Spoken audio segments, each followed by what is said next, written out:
My name is Ashley Cooper.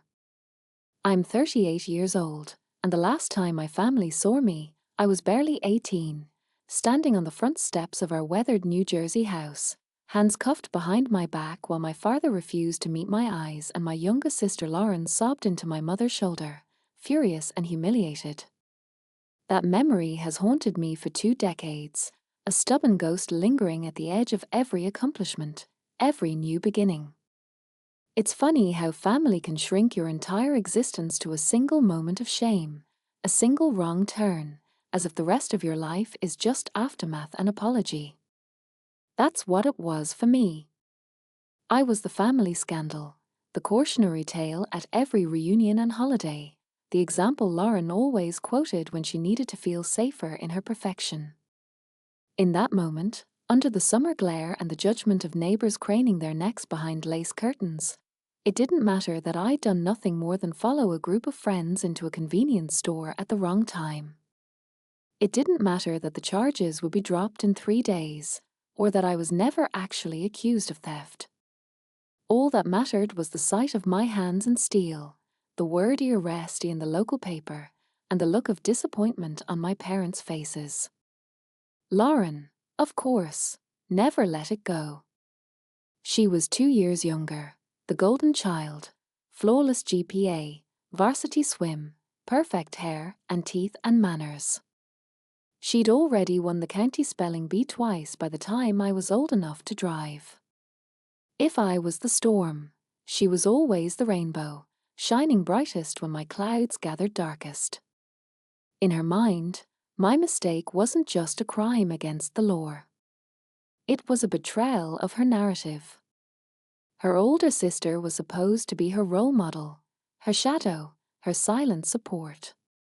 Instead, I became the blotch she had to explain away, the darkness she could use to contrast her own light.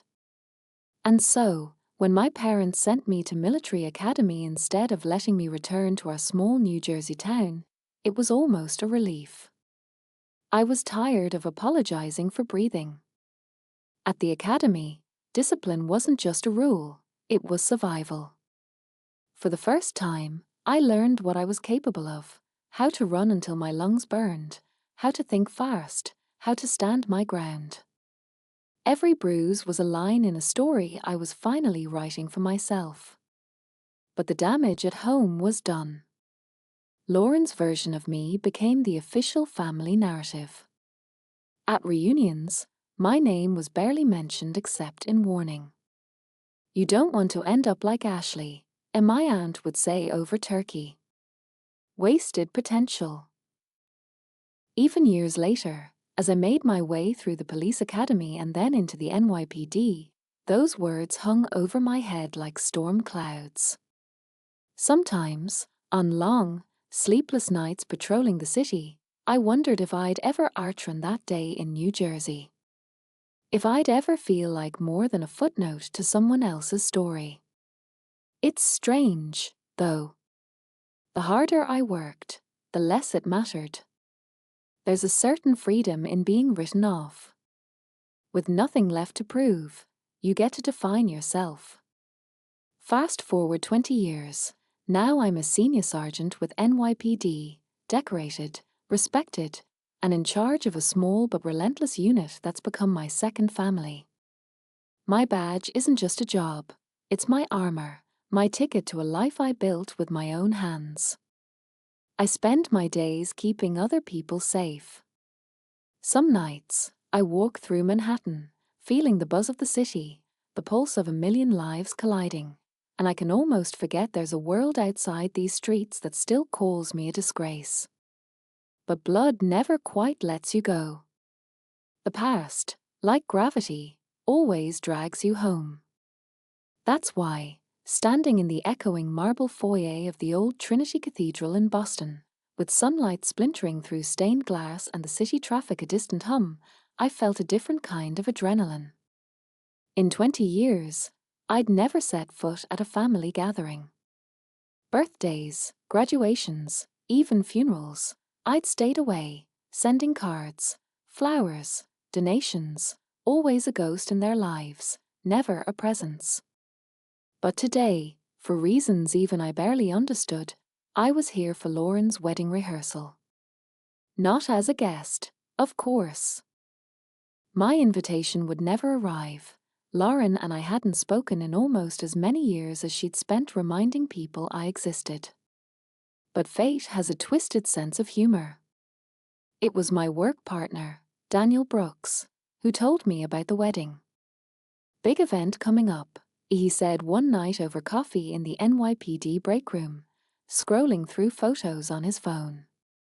"Marrying this amazing woman, Lauren Clark, in Boston. She's a lawyer, real go-getter. Gorgeous, too." When he showed me her photo, I almost dropped my cup. My sister's smile, frozen in pixels. My name, erased from the guest list but written all over the groom's heart. Daniel had no idea the complicated knots he'd just untied. Lauren had never told him about me. The black sheep, the shadow, the older sister she'd cut from her story. I should have stayed away. I told myself 100 times. But when I saw Daniel, happy and in love, talking about the woman who'd made him believe in second chances, I felt something break open in me. Maybe it was curiosity. Maybe pride. Maybe a need to finally see, up close, how my sister had written her fairy tale with me as the villain. Or maybe, just maybe, I was done running. I slipped quietly into the cathedral, my uniform under a tailored coat, badge clipped to my belt, and watched the rehearsal from the back, shielded by columns and shadows. Lauren glided down the aisle, arm in arm with our father, his hair now mostly grey, his stride slower but still dignified. She looked radiant, the way only someone who has never doubted their own worth can. I remembered how she used to practice her wedding walk in our living room, stacking books on her head for posture, bossing me into playing the groom. It should have hurt. Instead, I felt nothing but clarity. 20 years had passed. My mistakes no longer owned me. But I wanted, at least once, for Lauren to see who I'd become, not for her approval, but so I could finally set down the weight of her disappointment. Somewhere in the pews, I saw my grandmother Martha. She caught my eye, gave the tiniest nod, as if to say, "It's time." She, alone, had written me letters all these years, never losing faith. Tomorrow was the wedding. Tomorrow, I would decide who I wanted to be, ghost or truth, footnote or headline. But tonight, I simply watched from the shadows, the prodigal daughter unseen, my own story burning quietly beneath my badge. After the rehearsal, the cathedral emptied out into the cool Boston evening, all laughter and polished shoes on marble. I stood by the side exit, hidden behind a column, watching as Lauren greeted relatives and posed for photos with friends from law school. Her laugh sounded the same, sharp, confident, a melody of someone who'd never been told she couldn't have everything she wanted. In that moment, she was the center of her own universe. No one remembered the older sister who disappeared like a stain wiped clean. I didn't want to interrupt her scene. That's not why I was here. Instead, I watched Daniel. He looked comfortable, joking with the groomsmen, nodding politely to Lauren's family, somehow fitting into a world of cocktail dresses and old money with the effortless ease of a seasoned cop. Did he wonder where Lauren's sister was? Had he ever questioned why she was never mentioned? Or had Lauren crafted a story so seamless that nobody thought to ask? I slipped outside before anyone could spot me, letting the door close softly behind me. The Boston air was brisk, scented with the tang of sea and distant food trucks. My phone buzzed, a text from my grandmother. "You did the right thing coming, honey. She'll see you one day." The words were simple, but they steadied me.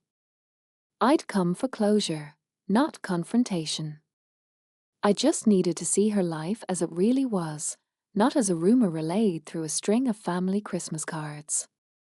Back at my hotel, I unpacked my bag, 2 changes of clothes, my police dress uniform, a battered book I always carried for luck, and a manila folder thick with commendations, letters, and old photos. I thumbed through them, lingering over a photo from my first week as a rookie in Brooklyn. I looked so young, face fresh with hope, badge polished bright. That was the Ashley no one in my family ever really knew. As I lay in bed, city lights splashing across the ceiling, my mind circled back to that day all those years ago. It was supposed to be just another afternoon with friends, a quick run for snacks before a study session. But the second the store alarm blared and the clerk started shouting, everything spun out of control. I remember the look on the officer's face as he cuffed me, a mixture of pity and protocol. I tried to explain, but in those moments, truth moves too slow. By the time my parents arrived at the station, I'd already been tried and sentenced by the family court of public opinion. No one ever asked if I was scared. No one ever wondered how it felt to have your entire identity redefined by a misunderstanding. Instead, they built new stories. Ashley's always been wild. She's never followed the rules. Even after the charges were dropped, the damage was done. My father's only words were, I hope you learn from this. My mother couldn't meet my eyes. Lauren slammed her bedroom door and told her friends I'd run away to avoid jail. That summer, my parents sent me to the military academy in upstate New York. I remember the first night in the dorm, lying awake listening to the snores and quiet sobs of other girls whose families didn't know what to do with them. It was supposed to be punishment, but it became my sanctuary. The drill instructors didn't care who your parents were. They cared if you could run a mile, clean your weapon, keep your locker tight as a drum. For once, I was measured by what I could do, not by what I'd failed to be. Lauren, meanwhile, thrived. She took my silence as an invitation to shine even brighter. She became captain of the swim team, valedictorian, homecoming queen. Her senior year, she delivered a speech about overcoming adversity and making the right choices.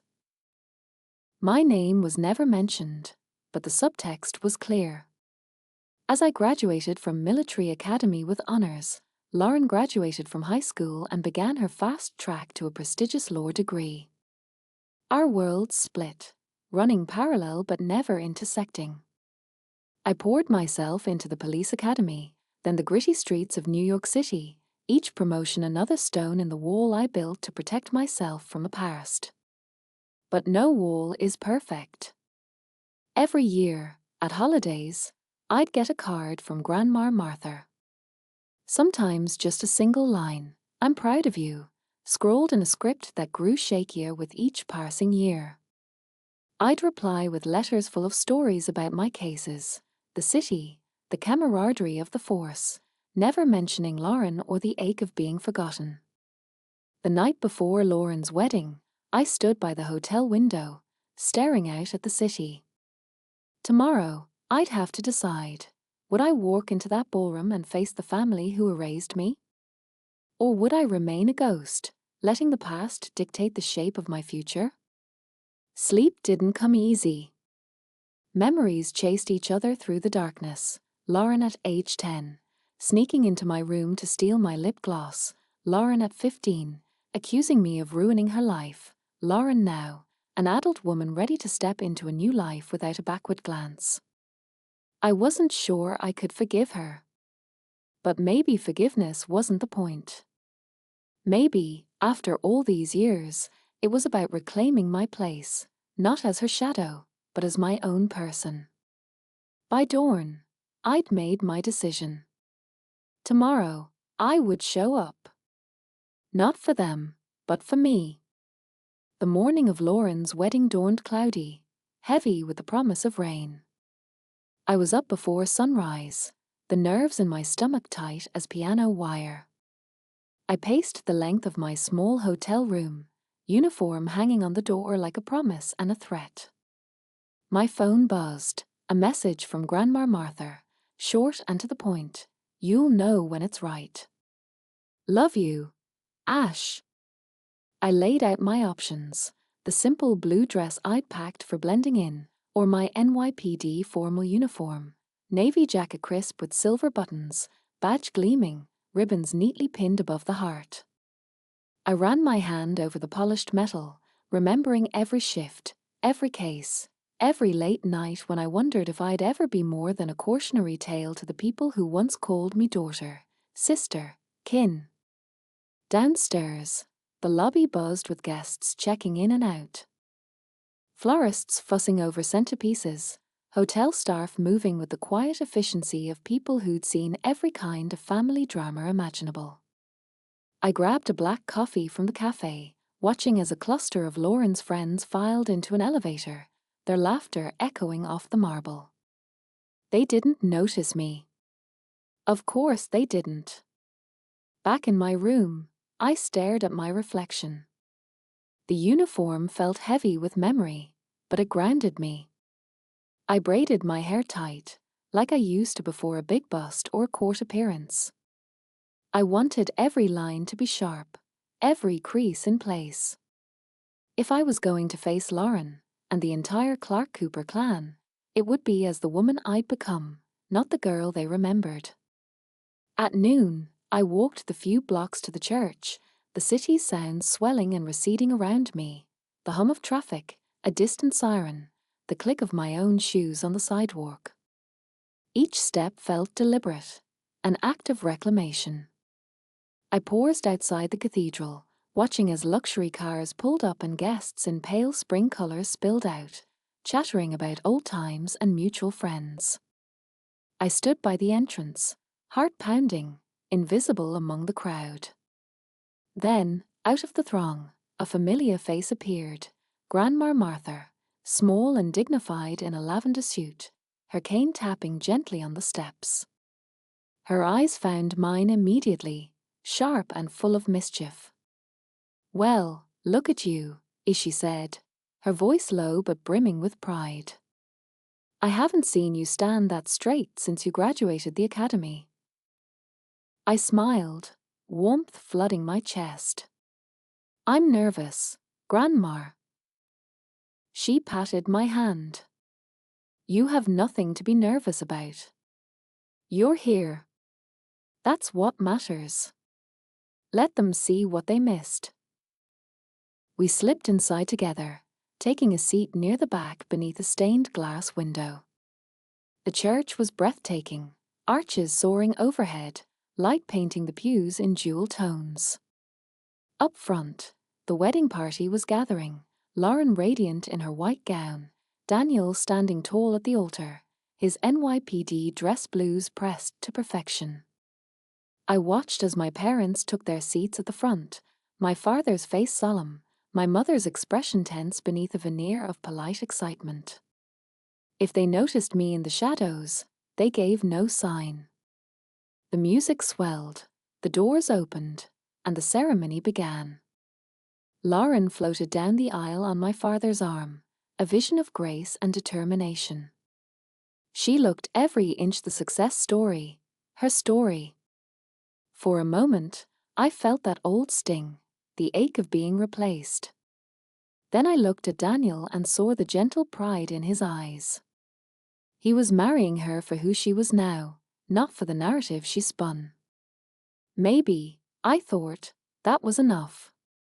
The ceremony was beautiful and efficient, the kind of event that would look perfect in a society magazine. When Lauren and Daniel exchanged vows, I caught a flicker of nerves in her voice, quickly masked by confidence. I wondered if she ever thought about me in moments like this, if her mind reached back to the days when we were just two sisters, giggling under the covers, sharing secrets and midnight snacks. After the kiss, applause filled the church. Guests swarmed the newlyweds for photos, laughter, hugs. I slipped out before the crowd could trap me, my grandmother following at a measured pace. Outside, the sky was threatening rain. Martha leaned on her cane, eyes fixed on the horizon. "You did good, Ash," as she said softly. "Are you going to the reception?" I hesitated. I think I have to. I need to hear what she says when she thinks I'm not listening. I need to finish this. Grandma Martha squeezed my hand. "You don't owe them anything. But you owe yourself the truth." She waved down a cab and disappeared into the city, leaving me alone on the steps. For a moment, I stood still, listening to the echo of her words and the distant rumble of thunder. Then I squared my shoulders and set off toward the hotel ballroom where the next act of our family's play would unfold. The reception was at the Fairmorn Hotel's grand ballroom, a palatial space with gilded ceilings, glittering crystal chandeliers, and sweeping city views through towering windows. Guests filed in beneath a white archway dripping with roses and hydrangeas.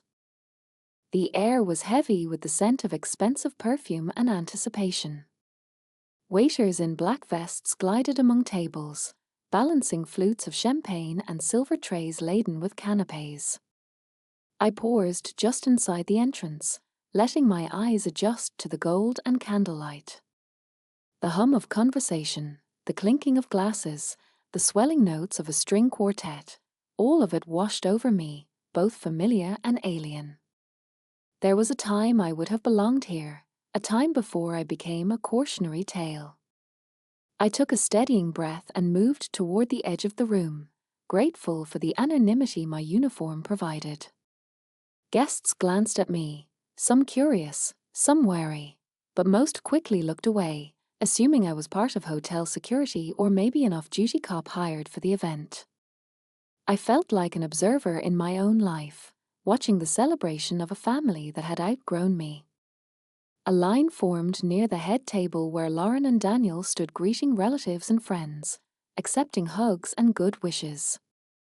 Lauren was radiant, her gown shimmering beneath the lights, her smile dazzling and practiced. Daniel looked every bit the proud groom, shaking hands, nodding politely, as occasionally searching the crowd. Once, his gaze drifted in my direction and lingered, a flicker of confusion crossing his face before duty called him back to a conversation with an elderly aunt. I slipped between groups, catching snippets of gossip and laughter. I recognized a few old faces from my childhood: Aunt Maureen, who'd always brought fudge to Thanksgiving; Uncle Ted, who once told me I could be anything if I just straightened up and flew right. Their hair was grayer now, their faces softer with age, but their voices were the same. At a table by the windows, my parents sat with a cluster of old friends, my mother's laugh floating above the hum, brittle and bright as glass. I wondered if they felt my presence. Did my father remember standing on our porch all those years ago, refusing to look at me as the cruiser drove me away? Did my mother regret the silence that settled over our home after I left?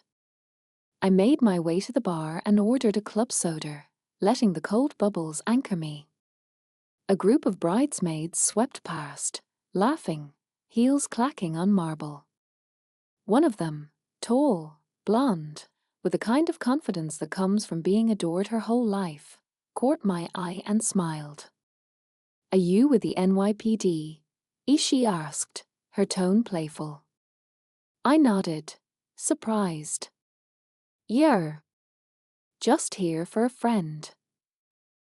"Well, you look amazing," she said. "Thank you for your service." She drifted away, leaving me oddly buoyed. Sometimes it was strangers who saw you most clearly. The dinner was about to begin, and the head table glittered with silver and gold, set with elaborate place cards and monogrammed napkins. I took a seat at the very back, near the doors, half in shadow, just close enough to see but far enough to escape if I needed to. My heart thudded with a mix of pride and anxiety. I'd made it this far. I wasn't hiding anymore. As the courses were served, lobster bisque, fillet mignon, miniature lemon tarts, I watched the ritual of family play out. Toasts were made, old stories dusted off for the occasion. Laughter rolled through the room, genuine and brittle by turns. I felt the urge to slip away, to vanish back into the city where my scars were invisible and my reputation my own. But I stayed. At last, Lauren stood and tapped her glass for attention. The room fell silent, all eyes turning to the bride. My pulse raced. I knew this moment. I'd watched her command a room since we were children, always effortlessly, always with an audience hanging on every word. She began with the usual thanks, to her parents, to Daniel's family, to the friends who'd come from across the country. She spoke of a hard work and the overcoming obstacles, of a building a life with integrity. Her eyes shone with conviction, her voice steady and clear. But then she paused, looking out over the crowd. Her gaze lingered on my parents, then drifted, just for a breath, toward the back of the room, where I sat in my dress blues, unmoving. Of course, Lauren said, her tone softening, and not everyone's path is the same. Some people take detours, make mistakes, go their own way. Not everyone brings honor to the family. Sometimes, people bring shame instead. But those experiences teach us what not to become. They make us stronger. They remind us to surround ourselves with people of good character. People who lift us up. There was a polite murmur, nods and a few approving smiles. My jaw clenched.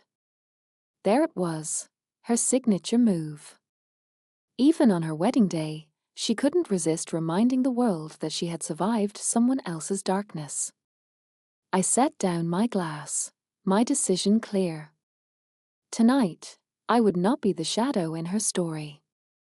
I would not let her rewrite my life to suit her narrative. The next chapter, I realized, belonged to me. As Lauren's words hung in the air, the applause started, soft at first, then swelling as if the crowd needed a cue that everything was still perfect, still under control. She smiled, that serene, polished smile she'd perfected over years of being the favorite daughter, the model student, the center of every family portrait. For a moment, it seemed like the world would let her speech slide past, its message a subtle jab meant only for those who knew the history. A jab meant for me. But I couldn't stay in the shadows any longer. My hands trembled, not with fear, but with adrenaline and a strange relief. I stood, my chair scraping softly against the ballroom floor. The applause faded as a few heads turned, puzzled. Then more guests noticed the woman in NYPD blues moving toward the front, and a ripple of confusion moved through the room. I walked steadily, each step a slow undoing of the years I'd spent hiding. My grandmother, seated at the edge of the crowd, caught my eye and nodded once, her approval warm as sunlight. At the head table, Daniel's face shifted from confusion to dawning recognition. Lauren stared, her smile freezing, eyes wide as if seeing a ghost in her own carefully composed scene. I stopped in front of the table, the bright overhead lights glinting off my badge and silver buttons. My voice was steady, carrying farther than I expected. Congratulations, Lauren. It's a beautiful wedding. Her lips parted, but for a moment she was speechless. Daniel rose from his chair, as if to intervene, but I shook my head gently and met Lauren's gaze. You remember me, right? Ashley. The sister you stopped mentioning. A hush fell over the ballroom. People glanced between us, sensing a story far deeper than the usual wedding drama. My parents sat rigid, my father's jaw tight, my mother's eyes glistening with a cocktail of pride and fear. Lauren's mask slipped, if only for a moment. Ashley, as she breathed, her voice barely audible. I continued, my words calm but unwavering. You spoke so beautifully about family, about making the right choices, about shame and honor. But let's be honest, you've spent your entire adult life telling everyone I was the family mistake. The truth is, you needed me to be the failure so you could be the hero. I reached into my jacket and placed my NYPD badge, shining under the chandelier, on the table between us. This is who I am now. Not a headline, not a warning, not your scapegoat. I've spent nearly 2 decades serving the city you visit for shopping sprees. I've risked my life for strangers. I've built a career from nothing, not because I wanted to prove you wrong, but because I had to prove to myself that I was more than one bad day. Around us, whispers surged. Daniel looked stunned. Wait, Lauren, your sister is? He stared at my badge, then at me. Detective Cooper? You're the one who led the Bryant Park rescue 2 years ago? His voice cracked, loud enough for a few in the crowd to catch. I nodded, lips pressed in a tight line. That was me. The wedding planner hovered nearby, wringing her hands, unsure whether to step in or let the drama play out. But no one in the family moved. All eyes were fixed on the 2 sisters at the center of a story years in the making. Lauren tried to recover, regaining her composure as best she could. Ashley, this isn't the time. No, AI interrupted, softer now, and maybe it's the only time. You've told everyone what I am and what I'm not. But you never once asked what it was like for me. You never once cared about the truth. I let my gaze sweep the room. I was a scared 18-year-old girl who got caught in the wrong place, at the wrong time. The charges were dropped. But my sentence was permanent, exile from my own family, defined forever by someone else's fear. My mother covered her mouth. My father looked down at his plate. A few people in the crowd wiped away tears. Others shifted uncomfortably, their dinner conversations forgotten. I took a shaky breath, emotion cracking the surface of my voice for the first time. I'm not here to ruin your wedding, Lauren.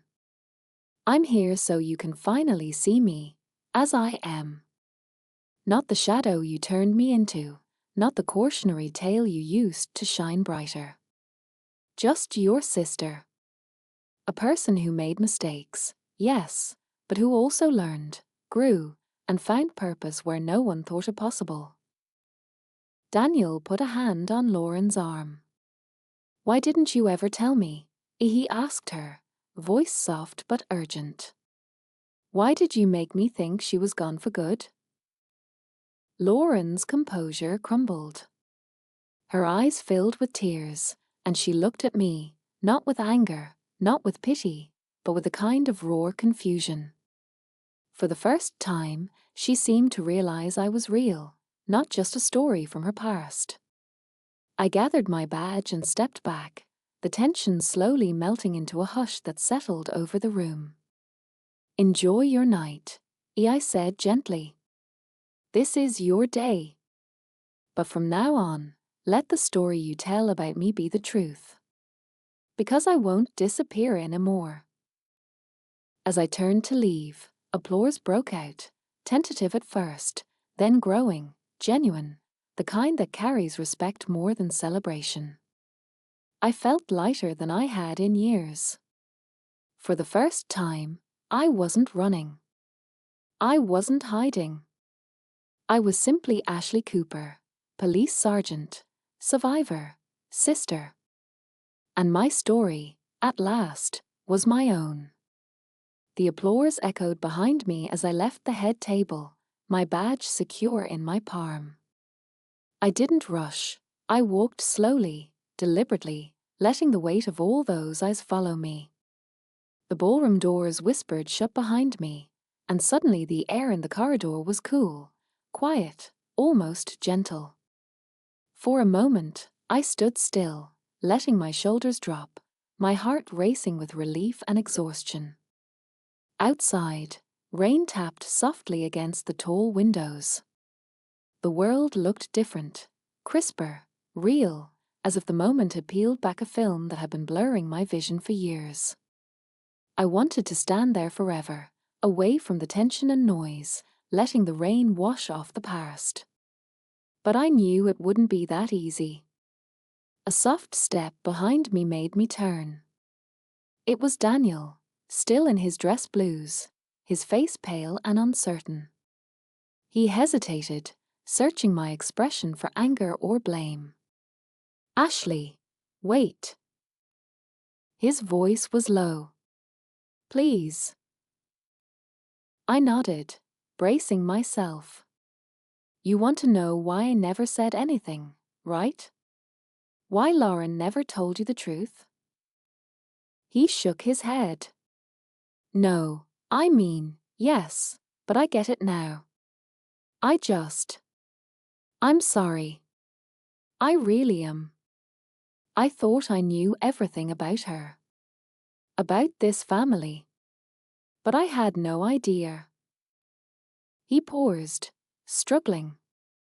"You saved my life once, on the job. I trusted you.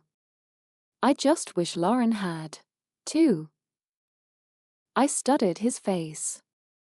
I could see genuine confusion, regret, and a strange admiration. She spent so long protecting her own story, Daniel. Maybe she just forgot mine was real, too. He rubbed his forehead. "She's always been scared of losing control. I never understood it, until now." He offered a small, sad smile. "For what it's worth, I'm glad you came. I'm glad you stood up." We stood in silence for a moment, the storm outside quietly intensifying. Finally, Daniel squeezed my shoulder. "Don't disappear again, okay? Not from me. Not from her, if she's willing to try." He returned to the reception, and I felt something shift inside me. An opening, maybe, or a small crack in the armor I'd worn for so long. I found a quiet lounge down the hall, away from the bustle, and collapsed onto a velvet chair. I texted Grandma Martha, "It's done. I'm okay. Thank you." Her reply was instant. "So proud of you, Ash. You are exactly who you're meant to be." I let myself rest, listening to the muted music drifting from the ballroom, the gentle patter of rain, the occasional laughter or shout as the party continued without me. I expected to feel regret, maybe guilt for disrupting my sister's big day. But all I felt was a strange calm, a certainty that, for once, I'd chosen myself. A while later, the lounge door opened. Lauren stepped in, still in her wedding gown, her hair slightly undone, her eyes red-rimmed. She closed the door and stood against it, breathing hard. Neither of us spoke at first. It was like facing a mirror that remembered every version of yourself you'd ever tried to forget. Finally, Lauren broke the silence. "You always did know how to make an entrance." I managed a faint smile. "Not always the kind people want."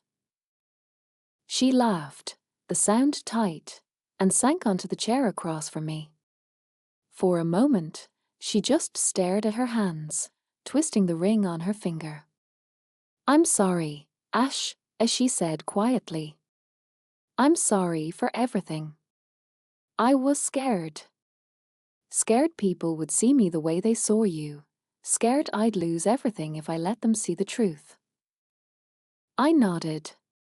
I know. But Lauren, I never needed you to be perfect. I just needed you to see me. The real me.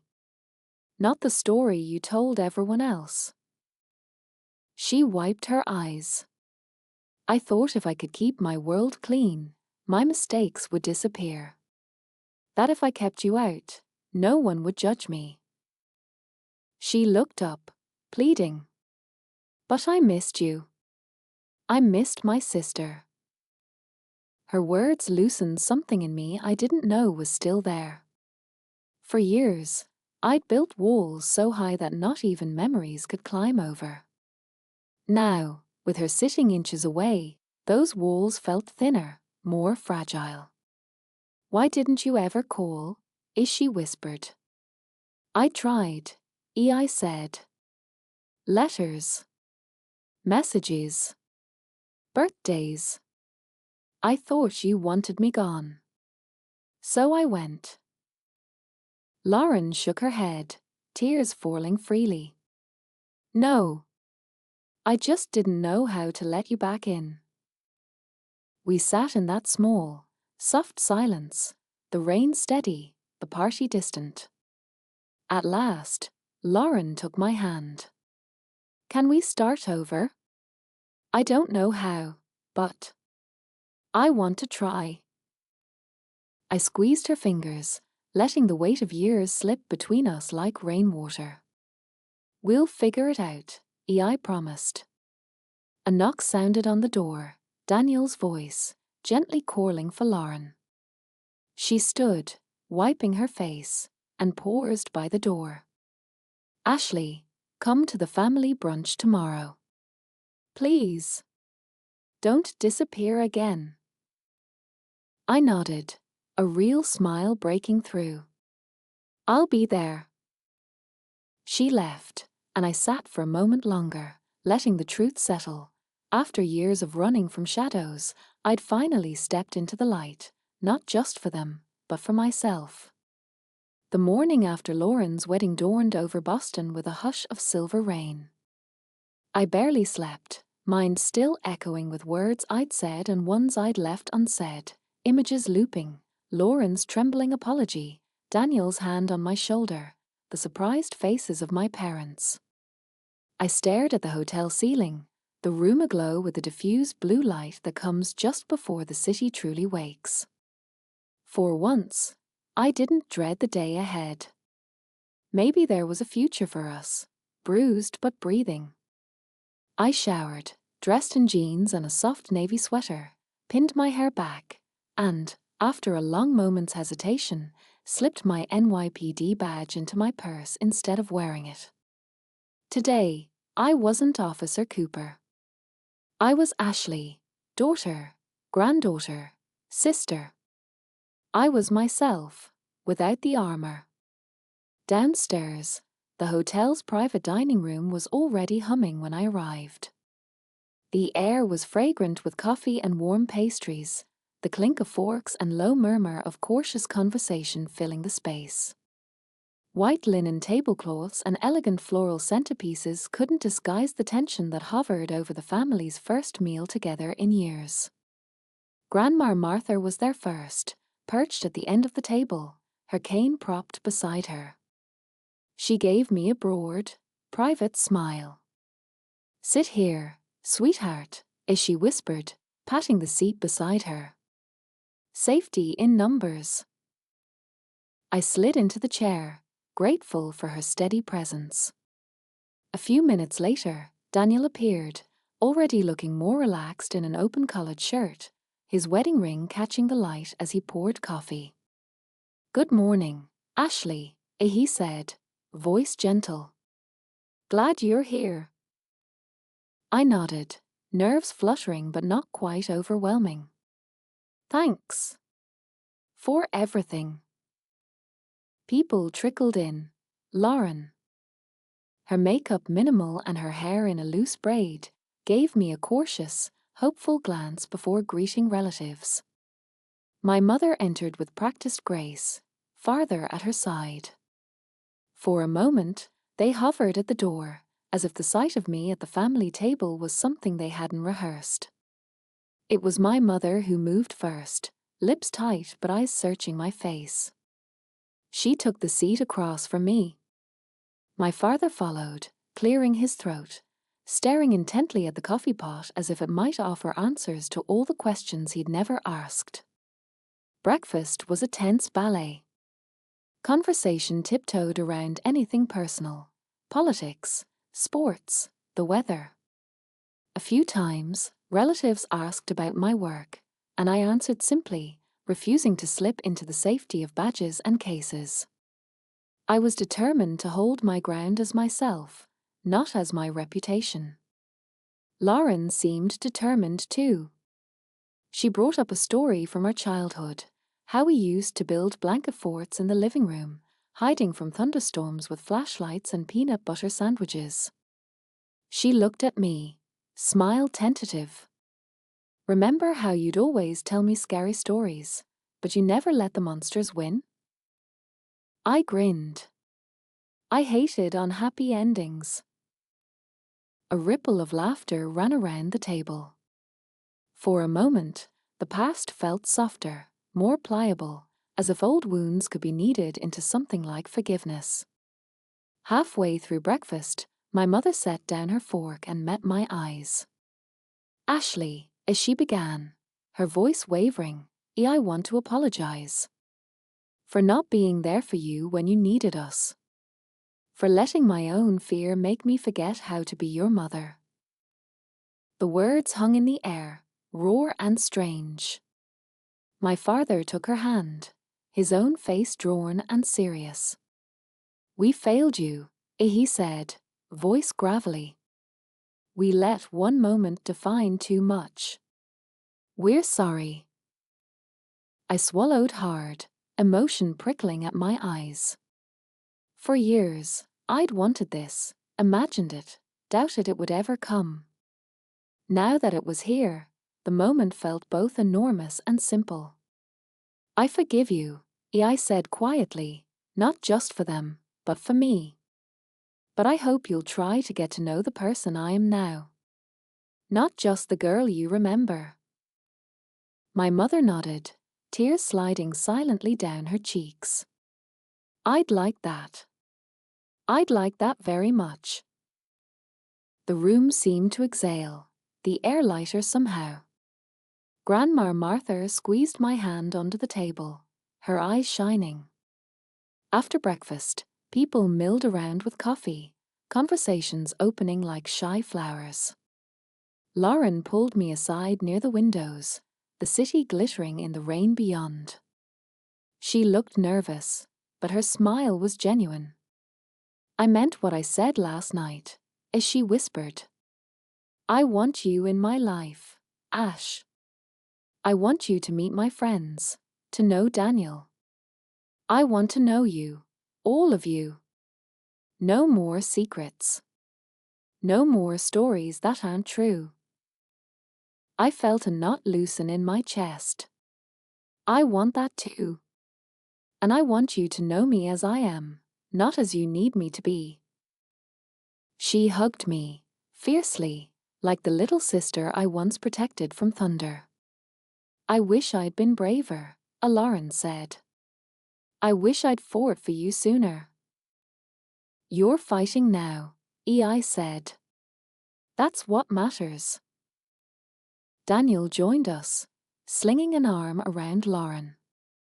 "We're family. Messy, stubborn, but family. I hope you'll come visit us in New York. Stay as long as you want." For the first time in decades, I didn't feel like a ghost. I felt like a sister, a daughter, a granddaughter, imperfect, unfinished, but present. The brunch drifted toward its end, but I stayed by the window, watching the rain ease. The city glowed, new-washed, as if the world had made space for a new beginning.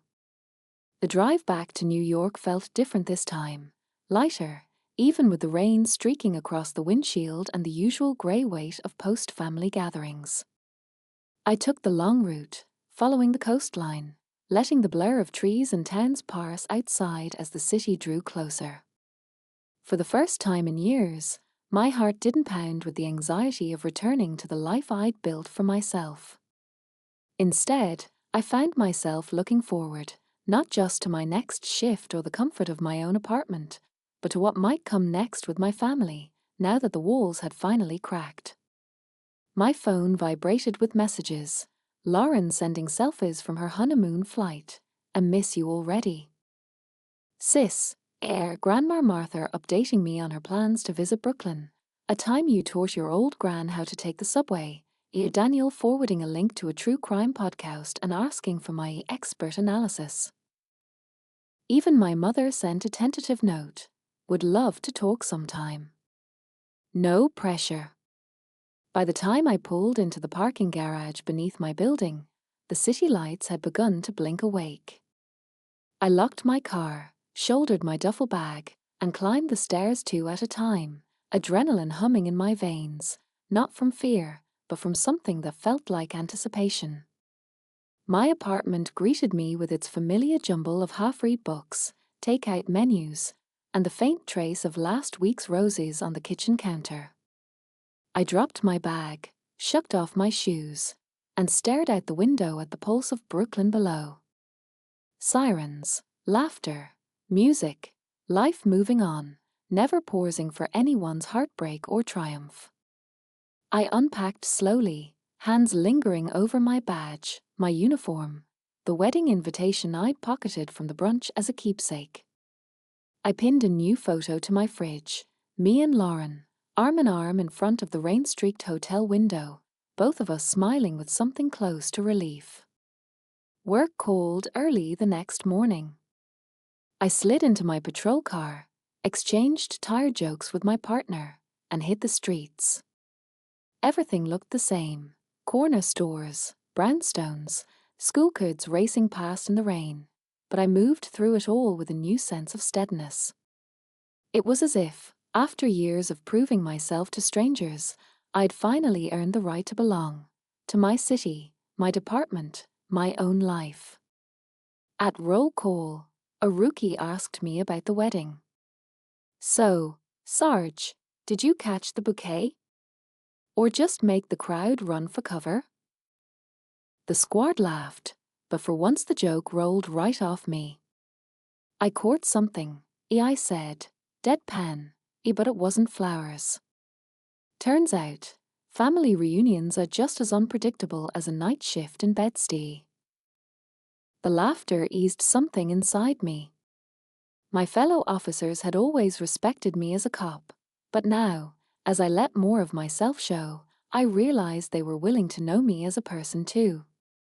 It was subtle, a hand on my shoulder, an extra coffee left at my desk, a quiet "you good?" after a tough call, but it mattered. That afternoon, on a routine call in Prospect Park, I found myself counseling a young woman caught shoplifting for the first time. She was maybe 17, scared, mascara running down her cheeks as she insisted it was just a stupid dare. Her mother arrived, red-faced with shame, spitting apologies and threats in equal measure. I pulled them aside, voice gentle. One mistake doesn't have to define your life. I know how it feels to be scared you'll never live something down. But you can write your story, starting today. The girl's mother blinked at me. The girl wiped her eyes, managing a faint nod. Driving away, I realized I'd spoken not just as a cop, but as someone who'd been on the other side of fear and survived. The truth of my own past no longer felt like a secret or a weakness. It was a bridge, one I could offer to others, even as I rebuilt my own. That night, as rain beat against my window, I called Lauren for the first time in years just to talk. She was in Florence, eating gelato with Daniel, her laughter echoing through the phone. I keep telling everyone about my big sister, the detective, as she said, her voice teasing but proud. You're kind of a legend around here, Ash. I hope you know that. I smiled, stretching out on my bed. I'm just me, Lauren. But for the first time, I think that's enough. Before bed, I thumbed through old photos, snapshots of childhood, long-forgotten smiles, even the awkward years.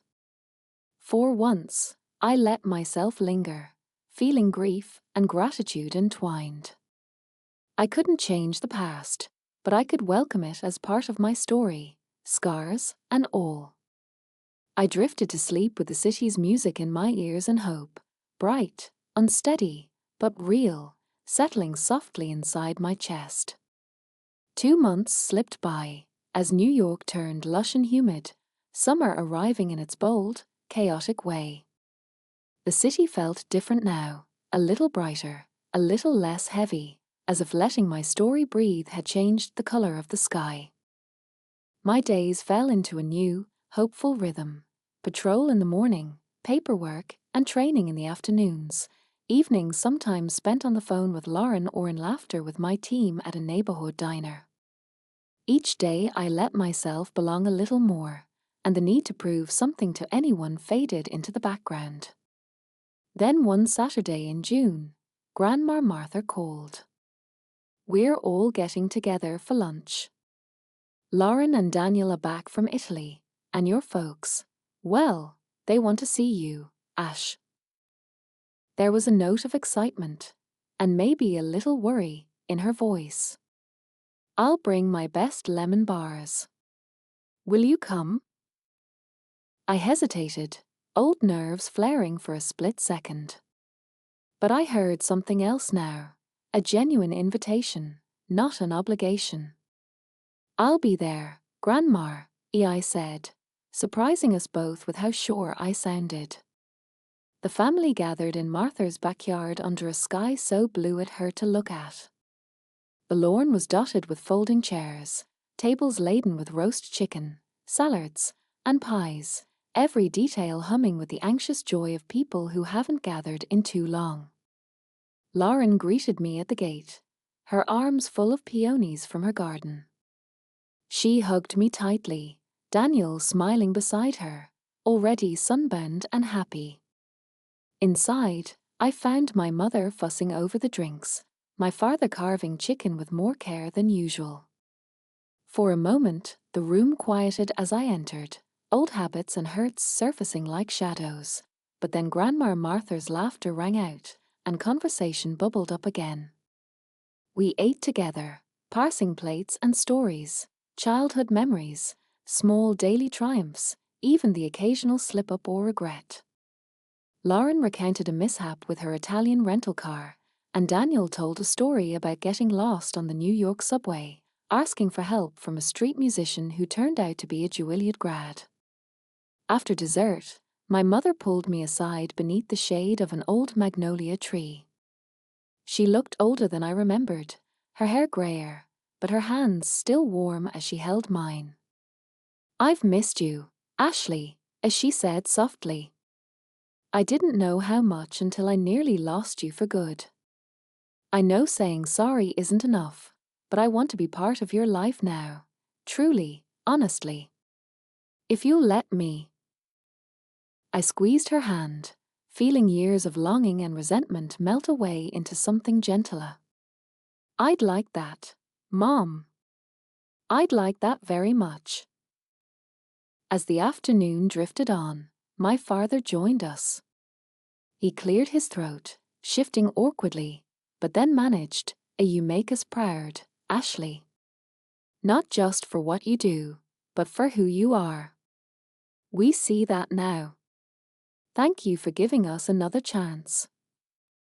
For the first time in my adult life, I believed him.